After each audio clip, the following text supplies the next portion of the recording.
1947 August 15న స్వాతంత్రం వచ్చినప్పటికి కూడా మన చేతిలో ఆ పవర్ అనేది లేదు. ఆ పవర్ని డిసైడ్ చేసే ఒక అధికారం అనేది మా చేతిలో లేదు. గమనించండి, చాలా దేశాలకు ఇండిపెండెన్స్ డే ఉంటుంది, కానీ సపరేట్గా రిపబ్లిక్ డే అంటుండదు. మన దేశంలో రెండు ఉంటాయి, ఇండిపెండెన్స్ డే, రిపబ్లిక్ డే. అంటే రెండింటిని మనం సెలబ్రేట్ చేసుకుంటాం. నా దృష్టిలో స్వాతంత్రం కంటే గణతంత్రం అనేది చాలా చాలా చాలా ప్రాముఖ్యమైనది. స్వాతంత్ర దినోత్సవం మనం పురస్కరించుకుంటాం, కానీ దానికి 100 రెట్లు కూడా గణతంత్ర దినోత్సవం చాలా భిన్నమైనదని నేను చెప్తాను.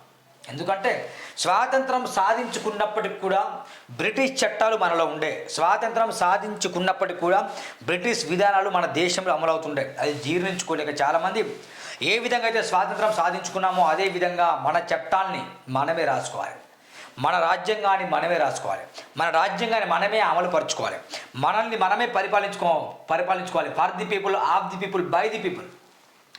దేశంలో స్వాతంత్రం వచ్చింది, కానీ ఎవరో గొట్టంగాడు పరిపాలించడం ఏంటి, దేశంలో ఎవరో తెల్లదొరలు పరిపాలించడం ఏంటి.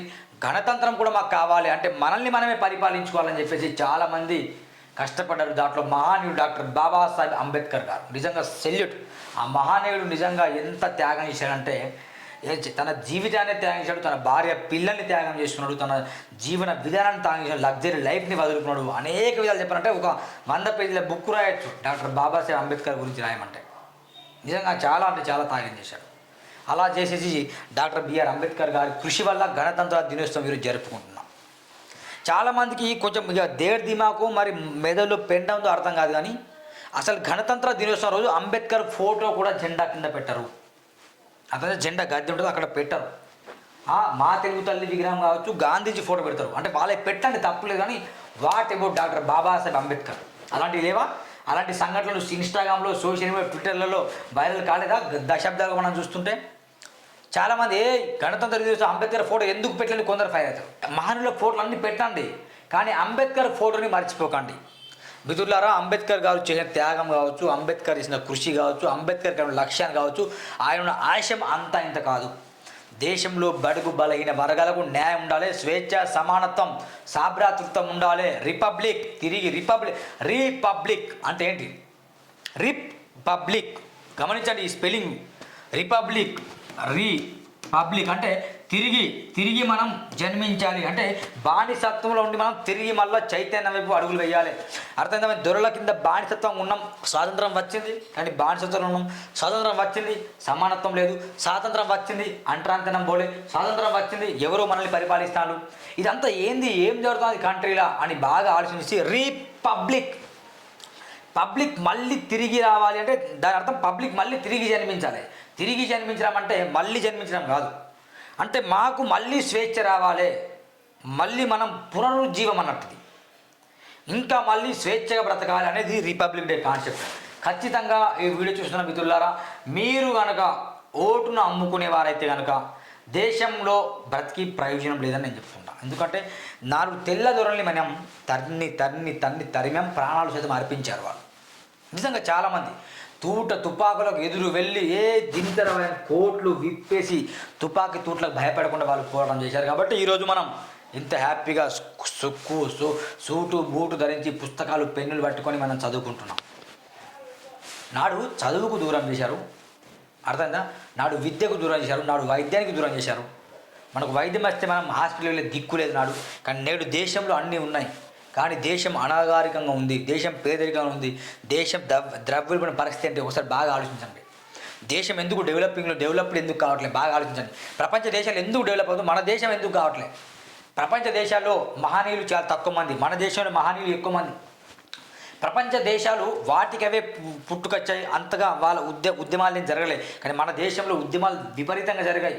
తెల్లదొరలతో ఫైట్, ఇక్కడ విధానాలతో ఫైట్.